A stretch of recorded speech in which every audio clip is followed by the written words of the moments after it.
Bienvenue dans cette série de podcasts créée dans le cadre du rapport d'activité 2021 de la Ligue Braille. Dans cet épisode, nous avons le plaisir d'accueillir Jean-Claude van der Poorten. Bonjour Jean-Claude. Bonjour. Vous êtes bénévole et vous faites partie des 604 bénévoles qui ont soutenu et accompagné les activités de la Ligue Braille en 2021. Des effectifs stables depuis 2014 grâce à l'arrivée régulière de nouveaux volontaires pour assurer le roulement. Alors qu'est-ce qui vous a donné, Jean-Claude, l'envie, l'idée de devenir bénévole de la Ligue Braille ? J'ai pris ma retraite en 2014. Après une vie très active, j'étais représentant pendant plus de 30 ans, donc j'avais des semaines de 60 heures, c'était la routine, c'était normal. Et en 2014, juin, je me suis retrouvé devant le vide, le trou noir, comme on dit. Donc j'ai cherché plusieurs activités qui pouvaient me donner un but, une activité. J'ai combiné plusieurs tâches de bénévole, et ici, j'ai commencé, si ma mémoire m'est fidèle, en 2017. C'est ma sœur qui est toujours bénévole ici qui m'avait dit « Tiens, contacte Noëlla Jardin, voici elle a des tâches pour toi ». Et il y avait un travail disponible, c'est-à-dire lire des magazines et autres. Bon, je suis bruxellois, la Ligue Braille, c'est une institution, un monument. Ils n'ont pas eu à me le demander deux fois, quoi. Voilà.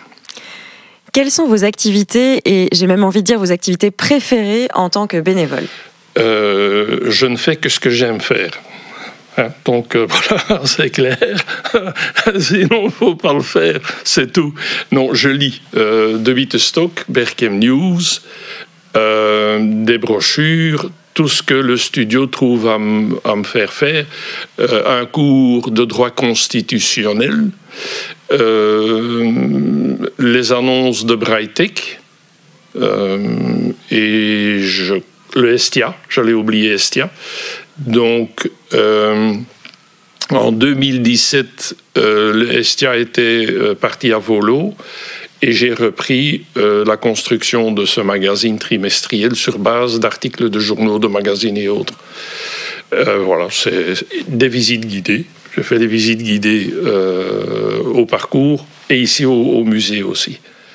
Quand vous avez commencé en tant que bénévole, avez-vous reçu une formation ? Donc, j'ai passé un test de lecture. Au départ, c'était prévu de le faire en français. Mais au casque, on entend que j'ai un accent bruxellois assez prononcé. Donc, on m'a mis sur les textes en néerlandais, donc lire le texte. Évidemment, au studio, au départ, j'avais un petit magnétophone. On a dû me l'expliquer parce que moi, j'ai une mésentente profonde avec tout ce qui compose des boutons. Donc, s'il y a 4 boutons, il y en a 5 de trop.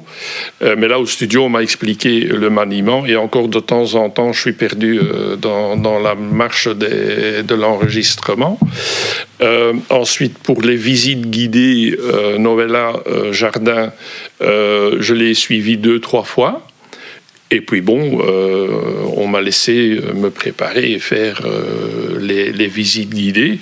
Il y a évidemment le service des bénévoles, le service volontariat, avec Audrey Debotte et Khadija Tamditi, et peut-être d'autres personnes, mais ce sont les deux avec qui moi j'ai affaire. Et bien entendu, ils accompagnent. Et moi, entre-temps, j'ai déjà donné des explications. J'ai accompagné d'autres bénévoles pour faire les visites guidées et aussi pour donc les visites guidées des écoles et pour le musée. On n'est pas abandonné à son sort. Donc, il ne faut pas hésiter. On va vous prendre par la main et vous guider là où vous devez être.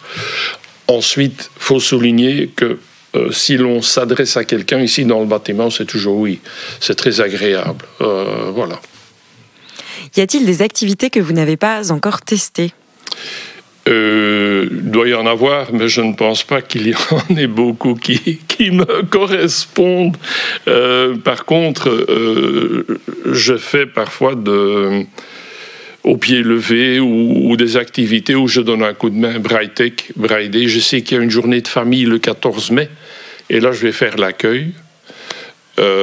Sinon, j'ai accompagné un groupe aussi lors d'un Braille Day, visite du musée au cinquantenaire. Pour le reste, je crois que j'ai des agendas bien remplis. Selon vous, quelles sont les qualités à avoir pour être bénévole ? Tout d'abord, savoir faire ce que l'on prend comme tâche. Donc il faut être honnête avec soi-même et avec la Ligue Braille, en ce sens que si on n'est pas capable de le faire, il ne faut pas l'accepter. Et secondo, être quand même disponible et être de parole, mais ça c'est dans la vie de tous les jours aussi. Si on dit qu'on va faire quelque chose, on ne plante pas les gens sans avertir ni rien. Je crois qu'il faut aussi être représentatif, parce qu'on vient quand même dans une institution, et je le dis parce que j'ai vécu 2-3 moments avec des bénévoles où ce n'était vraiment pas bien. Donc il faut se mettre devant le miroir et dire, bon, je représente quand même la Ligue Braille à un certain moment, et ça doit se faire avec sérieux, je crois. Comment donner envie à ceux qui hésitent de devenir bénévoles ? Il ne faut pas hésiter. La première chose, c'est on le fait en grande partie pour soi-même. C'est là que ça commence. Donc il faut le faire parce que c'est gratifiant, on va en tirer une certaine satisfaction. Il faut aimer faire le travail bien fait, et c'est gratifiant de faire du travail bien fait.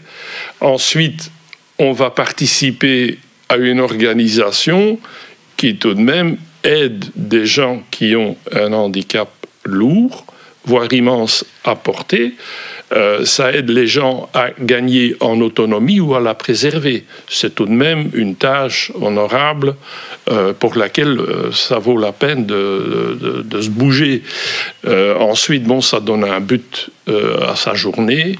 Ça oblige à sortir de chez soi déjà, à se préparer. Je pense que la plupart des bénévoles ici sont des gens passés 60 ans, retraités.